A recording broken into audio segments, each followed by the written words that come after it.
নমস্কার বন্ধুরা, আজকে ডিমের কোনো বানানো হবে। ডিমটা আমি সিদ্ধ করে ছোলা ফেলে তারপর মাঝখান দিয়ে একটু চিড়ে চিড়ে দিয়েছি। এখন 1 চামচ ঘি দিয়ে আমি ঢাকা দিয়ে দিয়েছি। এখানে উপকরণ লাগবে ঘি, লবণ, চিনি, দুধ, পেঁয়াজ, রসুন, আদা আর এই যে গরম মশলা, কাঁচামরিচ। আমার ডিমটা ভালো হয়ে গেছে। এখন আর একটা করে দিয়ে দেব। এই যে আর একটা কড়াই দিয়েছি, সামান্য একটু তেল দিলাম। এই রান্নাটা ঘিতেই রান্না করতে হবে, ঘি ছাড়া রান্না করলে ভালো লাগবে না।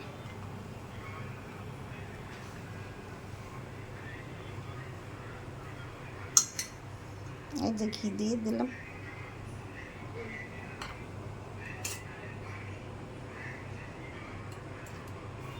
পেঁয়াজ, রসুন, আদা দিলাম, এই যে গরম মশলাটা দিয়ে দিলাম।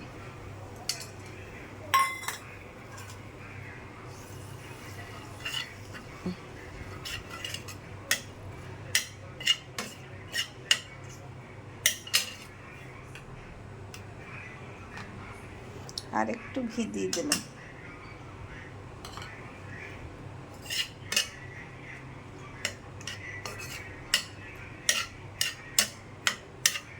এতে জল দেওয়া যাবে না, দুধ দিয়ে রান্নতে হবে, টক দই দিতে হবে। আমার টক দই নেই, তাই আজকে দুধ দিয়েই রান্না করব।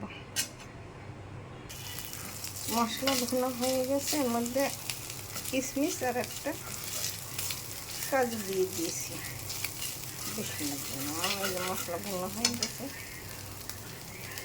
এখন দুধ দিয়ে দিলাম।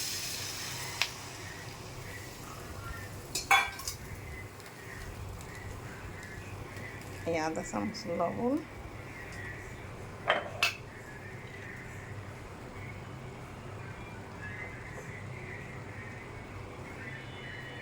চিনি পরিমাণ মতো দিতে হবে, যে যেটুকু খায়। ছোট চামচ, তাই আমি এখানে এই যে 3 চামচ দিয়ে দিছি।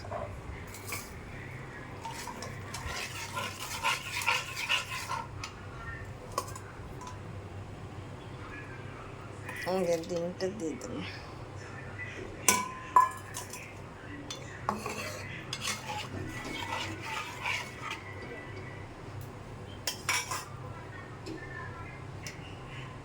ঢাকনা দিয়ে ঢেকে দিলাম।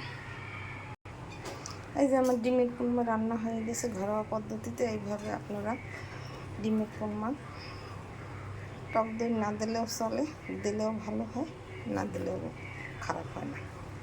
এইভাবে ডিমের কুলমা রান্না জল ছাড়া দুধ দিয়ে রান্না করতে হবে, আর ঘি দিয়ে রান্নতে হবে। তেলের রান্না যায়, কিন্তু তেলের রান্নাটা অত স্বাদ হয় না। এইভাবে রান্না করে খেয়ে দেখবেন, ডিমের কুলমা খেতে সেই স্বাদ। আমার ডিমের কুলমা রান্না তৈরি হয়ে গেছে। এরকম নিত্য নতুন ভিডিও পেতে আমার চ্যানেলটিকে লাইক, কমেন্ট, শেয়ার দিয়ে পাশে থাকুন। ধন্যবাদ। Thank you. আবার ভিডিও ভালো লাগলে লাইক, কমেন্ট, শেয়ার দিয়ে। ডিমের কুলমা রান্না তৈরি হয়ে গেছে। Thank you.